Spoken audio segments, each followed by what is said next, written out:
একটা মানুষ ইয়া করে যে বিরোধিতা বা সহযোগিতা করলে যে গেইন করা যায়, বিরোধিতা করলে তো ওই গেইন পাওয়া যায় না, হয় না।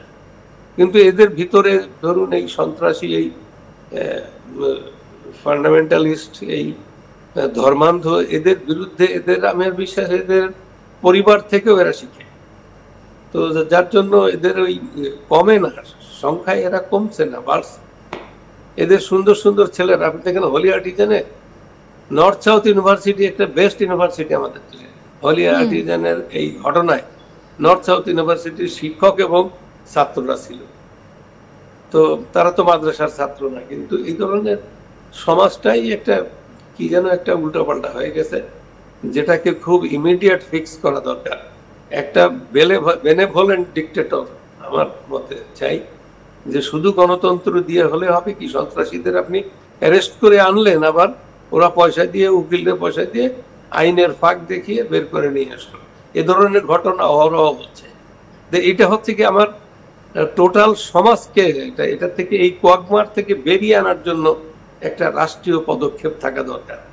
তো দুর্ভাগ্যবশত যেখানে যারা রাষ্ট্র পরিচালনায় আসে বাই চান্স অথবা জোর করে আসে, তারা তাদের ক্ষমতা টিকিয়ে রাখার জন্য, অবৈধ ক্ষমতা, ইল্লিগাল ক্ষমতা লিগালাইজ করার জন্য তারা ওই ক্রিমিনালদের দলে নেয়। তারা বিভিন্নভাবে মানুষকে ব্রাইব করে, বিভিন্নভাবে। আমি একটা উদাহরণ আপনাকে দিই।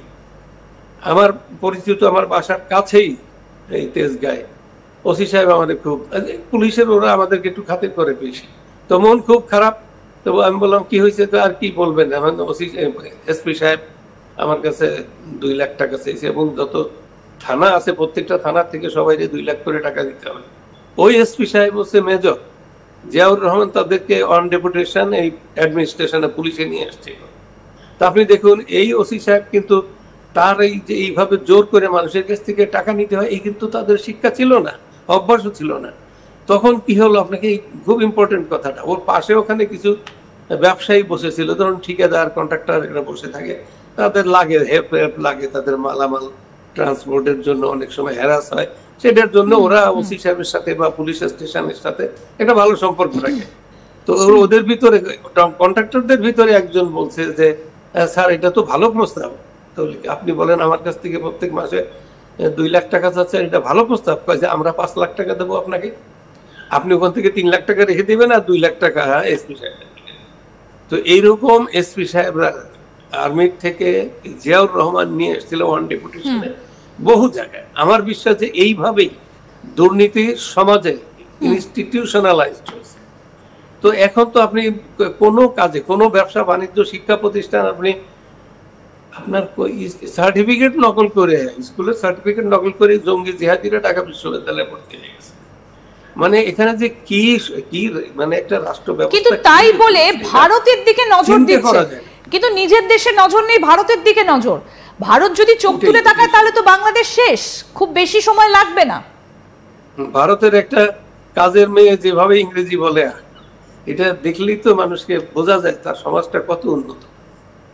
তো আমাদের এই সমস্যা যে আমরা শিখতে চাই না, আমরা শুধু শুধু প্রতিদ্বন্দ্বিতা করতে চাই, যেটা আমাদের গায়ে মানায় না। এটা থেকে মুক্ত হতে হবে, বাংলাদেশকে এই কোয়াগমার থেকে বেরিয়ে আসতে হবে।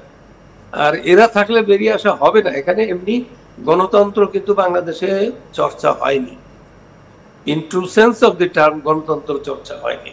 স্বাধীনতার পরেও গণতন্ত্রের কখনো কখনো কোথাও কোথাও লুফলস দেখা গেছে। পরবর্তীতে আস্তে আস্তে আস্তে আস্তে 10টা হোন্ডা, 20টা গোন্ডা, এগুলো নিয়ে গেলেই এলাকা ঠিক হয়ে গেল, নির্বাচন হয়ে গেল। তো এরকম আর কি, যে জনগণ লাগে না, হুন্ডা গুন্ডা হলেই আর কিছু টাকা হলেই নির্বাচন হয়ে যায়।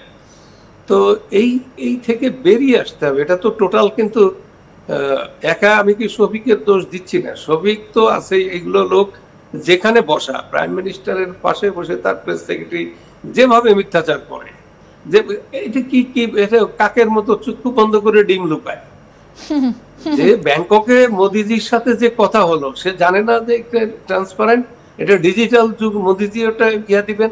তারপর মোদিজি না দেখ তার লোকরা আছে, তারা বিবৃতি এটা প্রকাশ করবে, আর ওর বিবৃতির সাথে কোনো যোগাযোগ নাই, উল্টা। এই যে কাজটা করলো, একটা রাষ্ট্রের সাথে আর একটা রাষ্ট্রের লোকে প্রতারণা করলো, এদের কাছ থেকে আপনি কি আশা করেন? কিছুই আশা করি। অন্তত এই অবস্থা, এই কালচার কিন্তু 5ই আগস্টের আগে এগুলো ছিল না, মোটেই ছিল না। আপনি দেখবেন যে শেখ হাসিনা বা even BNP, even Khaleda Zia, এরা কিন্তু কখনোই হুমকি দেয় নাই যে আমাদের সাথে ভালো ব্যবহার না করলে আমরা কিন্তু 7 সিস্টার কিন্তু থ্রেটেন্ড হয়ে যাবে। এই কথাটা একজন নোবেল লরেট বললো, কিন্তু আমাদের খালেদা জিয়াও বলে নাই, শেখ হাসিনাও বলে নাই, এরশাদও বলে নাই, কেউ বলে। কিন্তু বাংলাদেশের ভেতরে কি ঘটছে সেটা নিয়ে যে ভারতের যথেষ্ট নজর রয়েছে, এই ভবেশ চন্দ্র রায়ের ঘটনায় কিন্তু সেটা একদম স্পষ্ট যে ভারত সব দিকে একেবারে কড়া নজর রাখছে। না, তার জাতিগোষ্ঠীকে, ধর্মীয় লোক, সংখ্যালঘুকে তারা হেল্প করবে, এই মানুষ যায় তো। আপনার বসনিয়াতে কি করছে? ক্লিন্টন বসনিয়াতে মিসাইল করছে না, স্ট্রাইক করছে না ইয়াদের সার্বদের বিরুদ্ধে, ওখানে বসনিয়ার মুসলিমদের নিধন যখন চলছিল। তো আপনার এটাকে কেউ মেনে নিতে পারে না, এই যে জাতিগত দাঙ্গা, এটা মেনে নেওয়াই যায় না, কোনো সভ্য মানুষ নিতে পারে না। আর এটা নিলে আপনার সমাজ শেষ, আপনিও শেষ। মনে করছেন যে একটা দুর্বলের ঘরের মেয়েকে ধরে নিয়ে আসবেন, পরের দিন যে আপনার ঘরের সুন্দর মেয়েটা চলে যাবে না, সেটার কোনো নিশ্চয়তা নেই।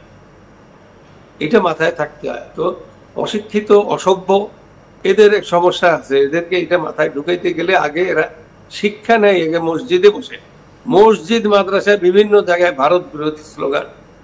আপনি দেখুন না যে স্লোগান কি সব স্লোগান আমরা দেখলাম, যে ভারত যাদের মামার বাড়ি, দেশ ছাড়ো তাড়াতাড়ি, আমরা হব বাবর, 7 সিস্টার দখল করবো। এই যে কারা করছে, এটা প্রকাশ্যে আসা, এটার কোনো নেতা নাই, এটা ঠেকাবে। ঠিক, আমাদের নজর তো অবশ্যই থাকবে। স্যার, আপনাকে অনেক ধন্যবাদ, খুব সুন্দরভাবে এই মুহূর্তে বাংলাদেশের পরিস্থিতি আপনি ব্যাখ্যা করলেন। বাংলাদেশের বিশিষ্ট সাংবাদিক শরীফ শাহাবুদ্দিন আমাদের সঙ্গে ছিলেন। স্যার, আপনাকে আপাতত ধন্যবাদ জানাই। তবে ভারত কিন্তু প্রত্যেকটা ঘটনার উপর নজর রাখছে। বাংলাদেশের তরফ থেকে যাই ব্যাখ্যা করুক না কেন, বাংলাদেশের তরফ থেকে যাই বলা হোক না কেন, ভারত নিজের সার্বভৌমত্ব কিভাবে বজায় রাখতে হয় সেটা যেমন জানে, তেমনি তার পাশাপাশি কখন কোথায় কি বলতে হয় সে সম্পর্কেও কিন্তু স্পষ্ট ধারণা ভারতের রয়েছে। তবে বাংলাদেশের এই পরিস্থিতি যে দীর্ঘদিন চলতে পারে না, সেটাও কিন্তু স্পষ্টতই বিভিন্ন বিশ্বের মানুষ, অর্থাৎ শুধুমাত্র ভারত নয়, গোটা বিশ্বের মানুষও কিন্তু সেটা একদম স্পষ্ট করে দিচ্ছেন। অন্যদিকে ডোনাল্ড ট্রাম্পের প্রশাসনও কিন্তু এই মুহূর্তে বাংলাদেশের ওপর কড়া নজর রাখছে। আরও আপডেট আমরা তুলে ধরবো আপনাদের সামনে, দেখতে থাকুন আজ তাক বাংলা।